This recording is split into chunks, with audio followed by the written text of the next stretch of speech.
Selamat bertemu kembali dalam pembelajaran online untuk kelas 8. Hari ini kita akan mempelajari mengenai word art. Nah, word art itu merupakan fasilitas artistik yang disediakan oleh Microsoft Office untuk mempercantik dan memperindah tampilan dari teks. Fungsi dari word art yaitu untuk menyisipkan teks atau membuat tulisan dengan desain yang bervariasi dengan gaya artistik. Nah, untuk mempersingkat waktu, maka saya akan langsung mengajarkan prakteknya saja. Untuk memunculkan word art, caranya begini, kita buka menu insert. Setelah itu kita cari word art. Ini. Di sini tersedia pilihan yang sudah ada. Sebagai contoh, saya akan memilih bentuk yang ini. Fill Blue Accent 1 Shadow. Nah, lalu di sini muncul kotak yang ada tulisan Your Texture. Ini akan saya ganti. Saya hapus dulu. Kemudian saya ketikkan semangat. Nah, yang selanjutnya, saya akan mengubah warna biru di dalam setiap huruf ini. Cara menggantinya saya akan blok dulu dari S sampai T seperti ini. Setelah itu di menu format, ini format, lalu di sini ada text fill. Ini ada theme color, ada standard color. Sebagai contoh saya ambil more fill color. Ini saya buka di tab standar. Misalkan saya ambil warna ungu yang ini. Lalu saya klik OK. Maka di sini perubahan warnanya sudah terjadi. Atau saya buka text fill, saya ambil gradient. Saya ambil more gradient. Nah, di bagian text fill ini saya pilih gradient fill.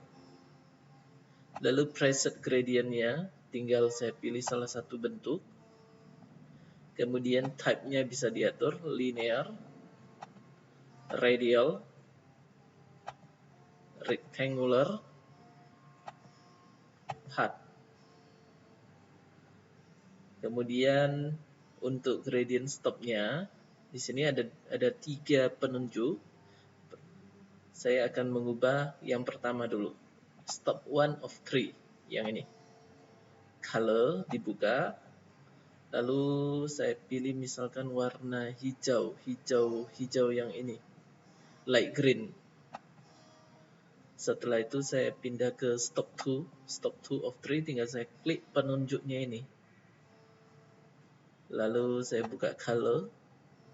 Sekarang saya pilih light blue. Setelah itu stop 3 of 3 yang ini. Setelah saya klik, saya buka color. Misalkan saya pilih purple yang ini. Nah, hasilnya seperti ini. Yang berikutnya, ini akan saya close dulu. Nah, jadi untuk mengatur text fill seperti ini. Sekarang untuk text outline. Ini text outline. Ini ada theme color. Text outline itu kegunaannya untuk memberikan perubahan warna ataupun ketebalan garis ataupun jenis garis pada tiap huruf. Kalau saya gerakkan theme color yang ada di sini, ini nampak perubahannya. Lalu saya pilih more outline colors, misalkan saya pilih warna, saya ambil pink yang ini ya. Lalu saya klik OK. Maka di sini muncul garis hurufnya ini berwarna pink. Kemudian saya buka text outline kembali. Weight ini untuk mengatur ketebalan garis.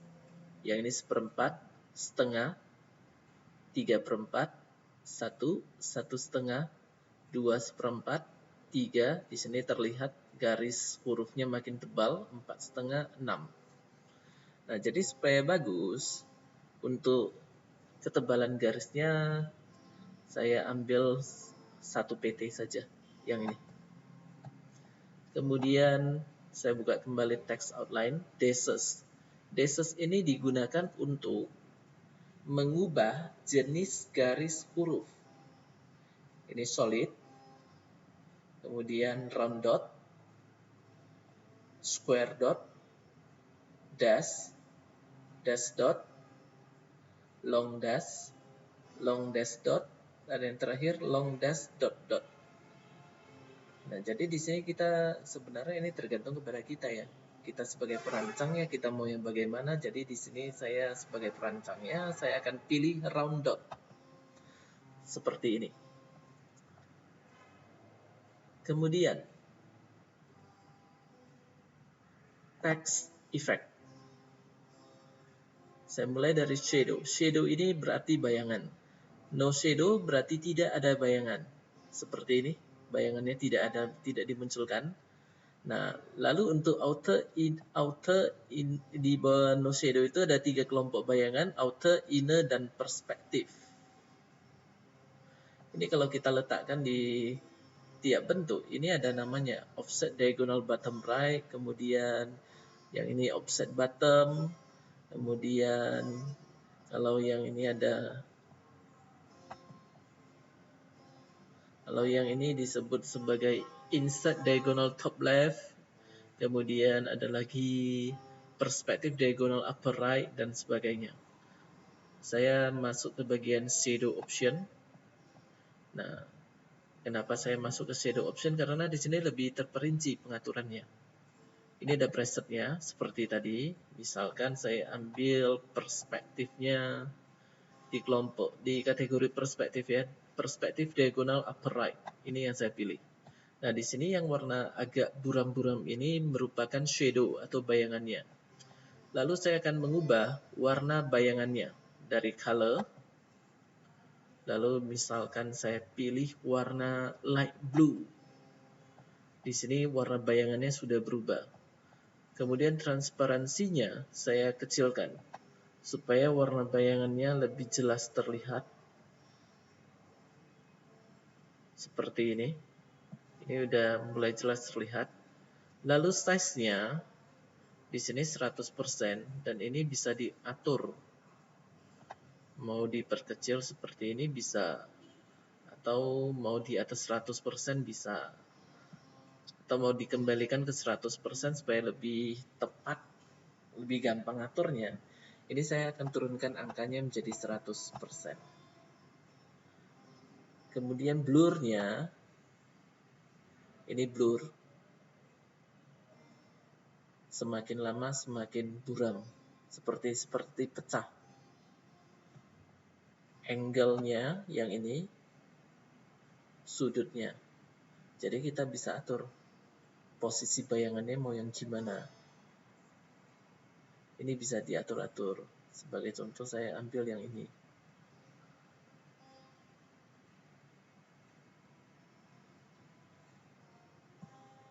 (231 derajat). Distance ini maksudnya mengatur jarak huruf dengan bayangannya, jarak word art dengan bayangannya, seperti ini. Distance-nya, jaraknya. Saya ambil 17 pt saja. Nah, demikianlah untuk yang bagian shadow. Kemudian saya buka text effects, ini ada reflection. Reflection itu maksudnya pencerminan. No reflection berarti tidak ada pencerminan. Di bawahnya ini ada reflection variation, ini ada bentuk-bentuknya. Ini tiap bentuk ada namanya. Kalau yang pertama ini namanya tight reflection, touching. Kemudian yang kedua ini half reflection, touching. Oh, yang bentuk bagaimana ya tergantung kepada kita. Saya ambil yang terakhir sebagai contoh. Ini yang terakhir. Nah, kemudian saya buka kembali text effects, reflection option.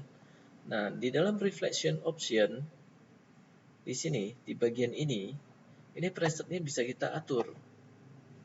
mau yang bagaimana. Sebagai contoh, misalkan saya ubah ke tight reflection, 8 point offset, seperti ini.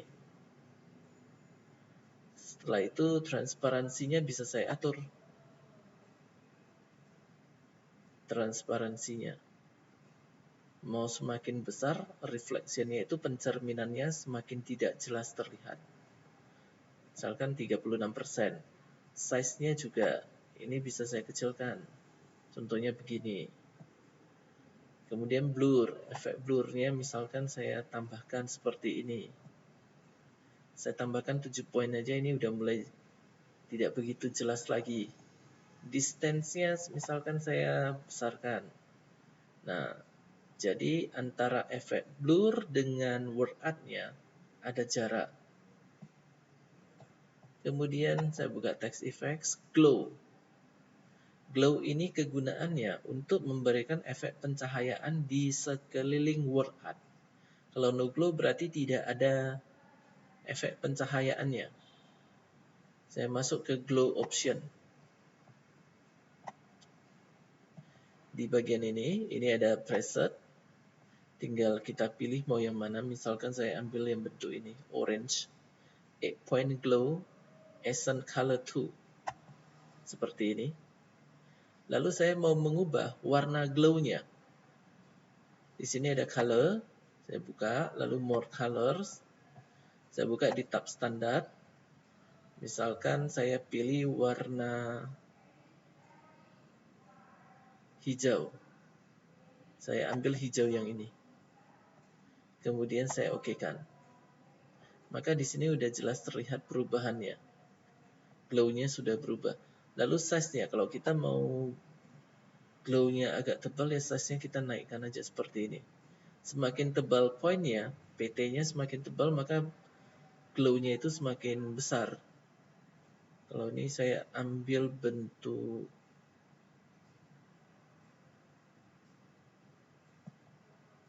ini, saya naikkan dari sini aja, saya mau ngambil bentuk 10 poin.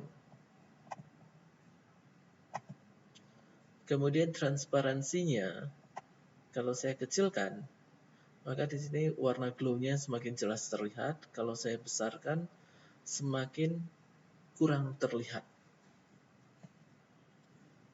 Yang berikutnya, text effects, bevel. Bevel ini kegunaannya untuk mengatur bentuk dari word art-nya ini, bentuk seperti ada bentuk metalnya gitu ya. Sebagai contoh saya ambil 3D option. Ini di bagian 3D formatnya. Ini top bevel, ini bisa saya pilih, misalkan saya pilih yang ini jadi seperti ini. Bottom bevelnya misalkan saya ambil yang ini. Kemudian ini ada width height-nya, ini bisa diatur-atur mau berapa tebal gitu. Ukurannya bisa diubah.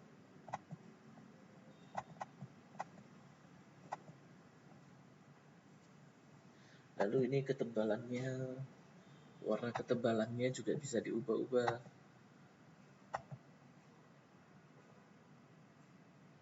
Kemudian konturnya seperti ini. Materialnya ini bisa, misalkan saya pilih bentuk yang ini, powder, atau saya pilih yang lain saja, misalkan yang ini. Udah mulai jelas terlihat perubahannya. Kemudian ada lighting. Lighting ini untuk efek pencahayaannya. Contohnya seperti ini. Jadi semakin seperti ada cahaya dari kiri atas. Seperti inilah kita mengaturnya. Selanjutnya text effects, 3D rotation.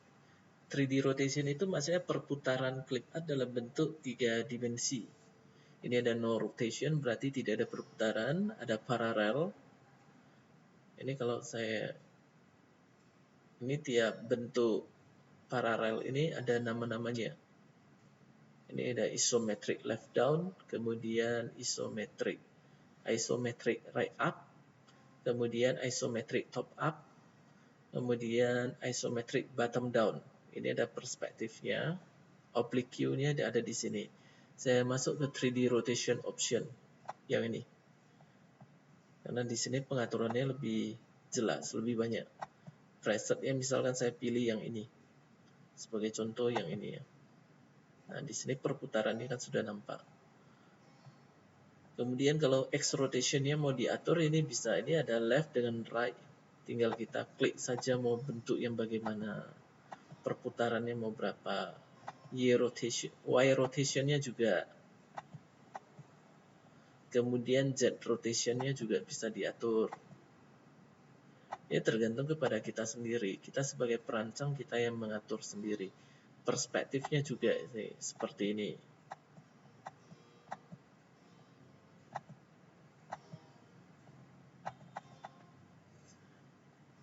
Nah, yang selanjutnya transform. Transform ini berarti kita akan mengubah tampilan dari word art-nya. Sebagai contoh, saya akan ubah menjadi bentuk lingkaran di bagian follow path. Di sini ada bentuk circle. Kalau saya klik begini ya. Nah, circle itu kan harusnya lingkaran ya. Di sini muncul setengah lingkaran. Cara mengubahnya, kita akan ubah ukuran kotak ini. Seperti ini sebagai contoh, di bulatan kiri atas, sudut kiri atas, ini saya akan perkecil tampilannya. Nah, di sini udah mulai terlihat itu semakin melingkar. Contohnya seperti ini. Ini udah menjadi bentuk circle utuh. Misalkan saya ubah lagi text effects, transform. Saya ambil bentuk yang ini, fade left, gini. Yang nampak kan cuma huruf S dengan E. Sisanya mana saya akan perbesar kotaknya dulu. Nah, seperti ini. Nah, jadi kalau kita sudah membeli efek 3D efek transform, maka ini kotaknya ini harus bisa kita perbesar, perkecil ya. Karena tidak semua bentuk transform itu bisa memunculkan semua huruf dari word art secara utuh. Yang selanjutnya, tentunya kita harus tahu kegunaan bulatan-bulatan ini untuk apa. Bulatan ini digunakan untuk mengatur ukurannya, ukuran word art. Sebagai contoh, saya letakkan mouse pointer di bulatan sudut kiri atas yang ini. Saya klik kiri tahan, lalu saya kecilkan. Maka bentuknya semakin kecil. Atau di bulatan sudut kiri bawah. Saya klik kiri tahan, saya ubah seperti ini. Nah, seperti tadi saya bilang, huruf A dan T tidak terlihat lagi. Jadi saya perbesar. Seperti ini. Kemudian dari sudut kanan bawah seperti ini. Jadi kalau diperkecil nanti hurufnya tidak nampak lagi, ada yang tidak nampak. Kemudian dari sudut kanan atas seperti ini. Nah, kemudian dari tengah atas yang ini seperti ini. Atau saya naikkan kembali. Kemudian dari tengah bawah, kalau saya naikkan ke atas seperti ini ya semakin pendek gitu. Kalau saya turunkan ya semakin tinggi. Nah, lalu yang ini, yang bulatan yang di sini, ini untuk memutar. Caranya gini aja. Letakkan mouse pointer kita di bulatan ini, klik kiri tahan, lalu gerakkan mouse. Seperti ini, kita mau gerakkan kemana ya dia akan mengikut sesuai dengan putaran tangan kita. Nah, demikianlah untuk materi pembelajaran word art pada hari ini. Dan yang ini untuk word art ini sebenarnya kita sebagai perancangnya, kita yang atur warnanya, kita yang atur bentuk garisnya, kita yang atur besar kecilnya. Jadi tidak ada istilahnya warna ini jelek bagi seseorang, warna ini cantik bagi seseorang, karena hal ini merupakan hal yang relatif. Karena work art ini merupakan sisi dari arsitektur, sisi keindahan. Jadi ada nilai artistik di dalamnya. Jadi tidak bisa dikatakan work art ini jelek atau work art ini bagus. Baiklah, sampai jumpa untuk pertemuan pembelajaran online selanjutnya. Dan jangan lupa kerjakan untuk tugas praktek. Tetap semangat dan sampai jumpa lagi.